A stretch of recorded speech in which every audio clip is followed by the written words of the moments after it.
Can an editor tell the difference between AI writing and human writing? Well, I participated in a challenge over on Blackthornprod's YouTube channel to find out. So he invited experts in art, music, game development, and writing to see if they could tell the difference. I received 6 different samples of game development writing, which is similar to fiction writing, except dialogue is presented more as a script, and then there were a bunch of plot or world building summaries that I was evaluating. You can watch the full video over on Noah's channel, but this is the full version of my breakdown of what is or isn't AI. Guess along with me and see if you get them right.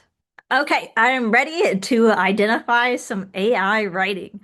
And I am Diane Callahan. I'm a fiction editor primarily, although I also work with nonfiction and poetry, but fiction is my specialty. And I've worked for a literary magazine in the past, which is why I'm pretty confident I can identify AI writing. We've actually received several AI submissions before, and I can always tell because the writing is just all fluff with no substance. So I've really learned to pick up on the different ticks of AI writing. And also I work for a university that is very, very pro AI. So I've also encountered it a lot in my daily working life. And personally, as a writer, I'm pretty anti-AI, so I apologize in advance for any harsh language. Okay, so I haven't read these texts at all yet, so you're really going to get my raw reactions. This text one says, York, over there, the buried cathedral. Selna, our pilgrimage comes to a close. Pray, brother, let us bloody the stones of this old stone road with blistered feet, nevermore.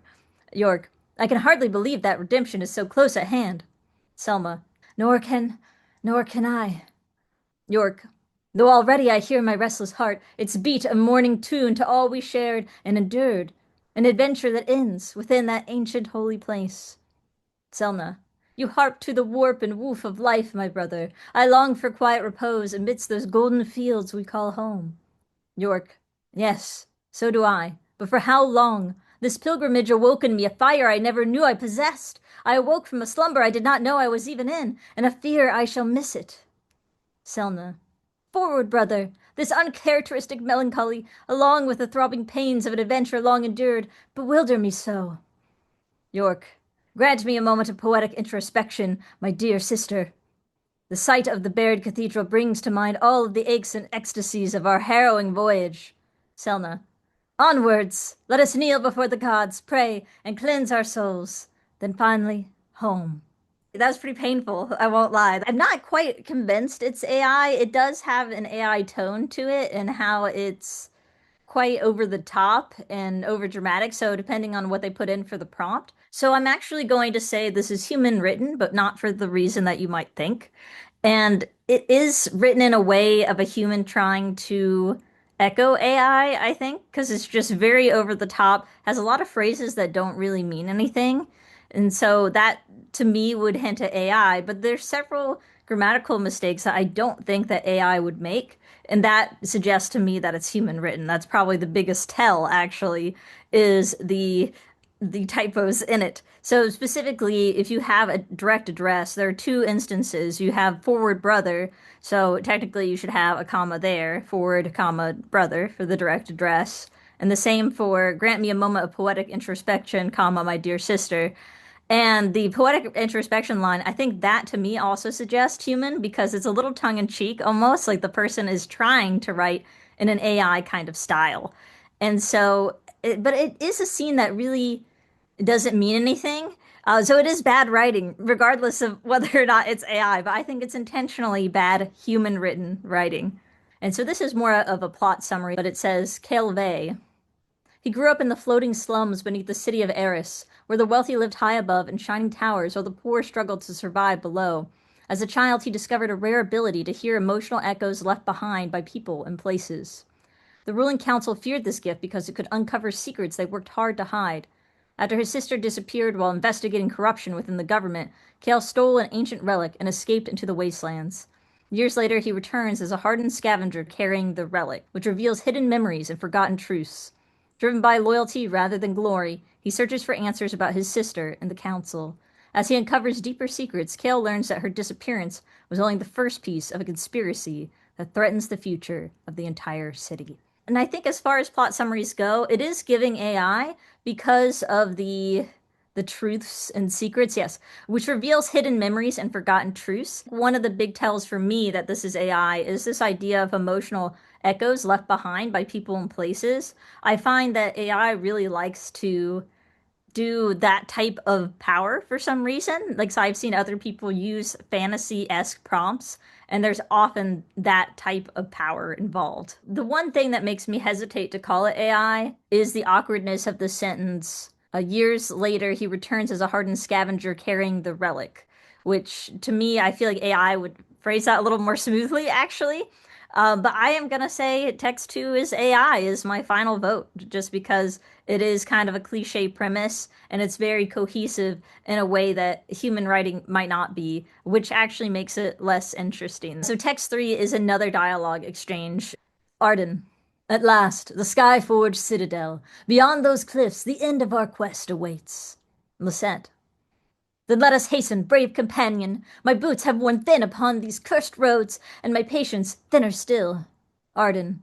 Strange. I imagined triumph would feel lighter upon the heart. Lysette. Aye, yet victory often bears the weight of farewell upon its shoulders. Arden. We crossed shattered kingdoms, braved forgotten depths, and stood defiant before horrors no mortal tongue should name. Lysette. And somehow survived them all, though I confess there were moments I doubted we would see another dawn. Arden. Now I find myself mourning the journey even as it nears its end. The road became a part of me. Lysette. You grow sentimental in your old age, Arden. Perhaps the mountains have softened your warrior spirit.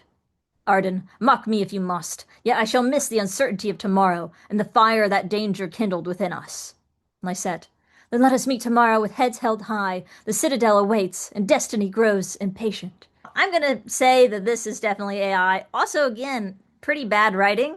So I think in either case, I really have no hope for the AI or for the humans. What makes me think that it's AI is specifically the shattered kingdoms, the forgotten depths, the defiant before the horrors no mortal should pass. So that kind of adjective and series of three, that's often an AI marker. If I were to guess, like the first text and this third text were maybe part of the same prompt, like write me a dialogue exchange about this. And so a human wrote the first dialogue exchange to be like, okay, write it in this kind of old timey fantasy voice. And then this is what the AI produced. And then the human writer in the first one is trying to basically trick me by writing like AI. But that's my guess right now. I could be totally wrong.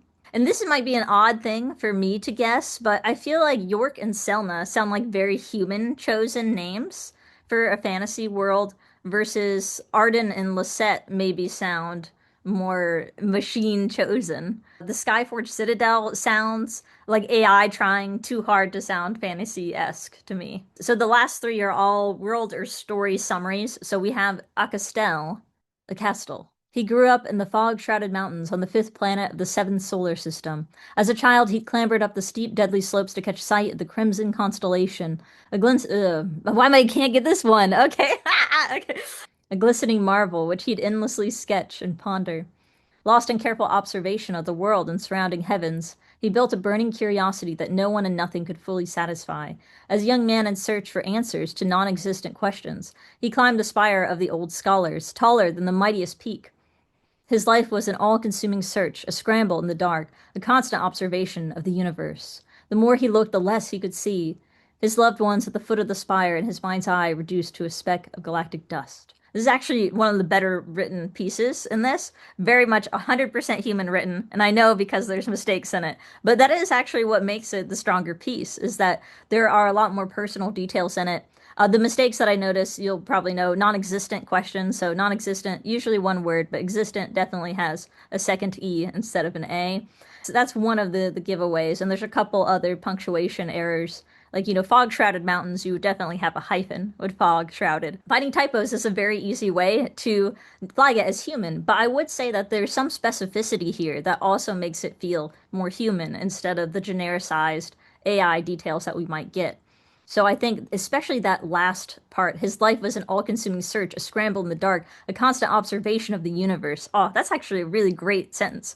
So I think, that gives us a little more humanness to the writing, at least in my mind, unless they had the AI, I guess, add typos in. But I really do think that this has more. This one has a little more warmth in it. I think it is pretty generic in some ways, and it has some of the overtop language, like, Crimson Constellation. Sometimes AI does like to be poetic like that. I think that to me it feels very human because there's more complexity to the sentence structure as well. His loved ones at the foot of the spire, comma, in his mind's eye, comma, reduced to a speck of galactic dust. Like, I feel that AI would try to simplify that sentence, which makes it a lot less interesting. Okay, so Eldoria. The world of Eldoria is a land of rolling hills, ancient forests, and towering mountain ranges shaped by centuries of history. Kingdoms prosper behind stone walls, connected by winding roads that cross fertile valleys and bustling trade routes. Far from the cities, forgotten ruins rest beneath vines and moss, remnants of empires that once ruled the land. Rivers carve their way through the countryside, feeding villages, farms, and ports along their banks. Though peace endures in many regions, old rivalries and hidden ambitions stir beneath the surface. Tales of lost treasures, hidden realms, and long forgotten secrets continue to draw adventurers beyond the safety of civilization.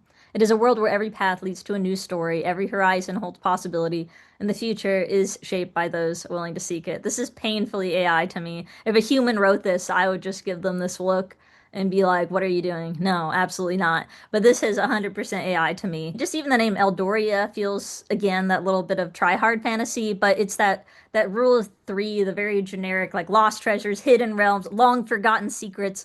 So whenever AI tries to write anything fantasy, I think it leans into those tropes of secrets and hidden and treasure. There's nothing really memorable about the passage, and I think that's something that AI really struggles with unless you're being super specific about your prompt. Like, if you already have an idea and you're putting in that and it's riffing off of it, you might get something more creative. But if you were just like, hey, come up with a fantasy world for me, like, this is what it's going to pop out.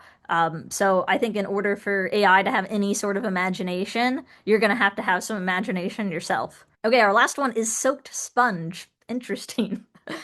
Known as the soaked sponge, this tiny planet can be walked across in 1 hour on a pair of brisk feet. Covered in fluffy moss and glowing flowers, every night a thick rain soaks the entire surface, seeping into the soil, down to the very core, where lies a dreadful thing. Named the suckling, it is nourished by the abundant rainfall, and daily comes creeping through the moss, smashing through the spongy, delicious surface to eat flower, bird, and fluffy, warm-blooded mammal.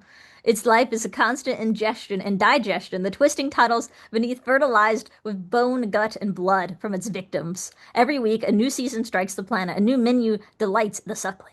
The crunchy birds of spring leave way to the soft, fleshy marvel of a white rabbit in winter. The suckling devours ladybug and humans alike, which is why travelers stay well clear from the fluffy, at first glance, scrumptiously beautiful little world. Okay, this is 100% human written all the way. You can hear it in the voice. And then also, I'm going to venture this was written by a British writer, because Travelers has two L's, but there's just something about the writing that feels a bit it's very bouncy, it's very fun. The AI part came in for me with the a pair of brisk feet. Like, I was like, brisk feet, that's a little nonsensical. Like, it makes sense, but it also seems like something that AI might say. But then as I went on, it's too specific to be AI. Like, absolutely. Like, my first thought was like, it's human, and you could tell I was having fun with it. Soak Sponge is very silly, and the suckling is amazing. Crunchy birds of spring leave way to the soft, fleshy marvel of a white rabbit in winter. Like, that's just delightful. Like, that's the changing food, and it's by the texture of the creature. And I feel like AI might have trouble with that level of extended metaphor, unless you were like really doing iterations of AI. So there was also a few mistakes that trigger it to me as human, which is the suckling devours ladybug and humans alike. So you wouldn't have a hyphen there with alike, as it is a separate word. And again, they AI would have probably used one L with travelers being a US thing. And there's also a missing Oxford comma with bone, gut, and blood. And I'm pretty sure that to me is also giving British, giving non-American. So I feel like I'm cheating a little bit by noticing the grammatical ticks of things versus AI. And some people might say that, like, oh, well, you're saying that the imperfections flag it to you as being not AI. So doesn't that mean that AI is better? And I mean, but really, as you can tell, I feel that all of the human entries are much more exciting. And I think that the mistakes and the more like awkward sentence structures, like, those are things that make language come to life. That's what makes them really really crunchy, for lack of a better word, that makes them crunchy. It makes them soft. And to me, the purpose of writing and storytelling is to share a piece of ourselves with another human and to connect with them. And so that is what AI robs us of. And so if you're using it to generate a story, you're missing this chance at connecting with yourself and connecting with other people. I'm fairly anti-AI as a writer and as an editor. I wouldn't want to edit an AI text. I wouldn't really want to read it. But I mean, I feel that people are more than welcome to write with AI if they can get past the ethical and environmental problems with it, but that doesn't mean that anybody has an obligation to read your writing if you are using it, because a lot of times it's going to be bad. But you don't need AI to be a bad writer. And the results are in. Drum roll, please. And I got them all right. So I was very proud of myself, overly proud of myself. And I asked Blackthornprod who wrote the three human samples, and he said he wrote all of them, which was actually really surprising to me that they were by the same person. I think I praised and insulted him in equal measure here. Tell me in the comments how many of your guesses were right. There have been a number of AI scandals in the literary world as of late, including publishing deals getting taken away and prestigious literary magazines accidentally choosing an AI written submission as their prize winner. I do understand there are nuances involved when it comes to using AI for writing. One of the big things I've heard other editors and authors caution against is witch hunts in terms of accusing other people of using AI, because that quickly becomes a gray area. An inexperienced writer might end up sounding like AI because they haven't found their voice yet. And someone whose first language isn't English might sound different to our ear. So I personally worry about false positives and having people accused of using AI when they aren't, and there's not necessarily any way to prove it. When it comes to fiction specifically, instead of wondering whether something is AI generated, I instead tried to think, does this move me? Is this meaningful to me? And those questions are ultimately what a good story provides, and something that AI, quite frankly, cannot do for me. But I do want to hear your honest opinions about AI writing. Do you use it for your own writing? And for what specifically? And be civil in the comments. We're all human here for now. I will say that for me, writing is thinking. And it's through writing that I really understand my own thought process, that I understand what I want to say, I understand my characters in the world, and I can't really get to this later point without going through all of the middle process first. And that is also where I get the really original stuff. And that's what we're going to need more than ever from writing is originality. And those are things that can only come from your messy thoughts, your meandering sentences, so don't worry about mistakes or typos or imperfection. Those are proof that you're striving towards some type of higher thought that we have not gotten to yet. And whatever you do, keep writing.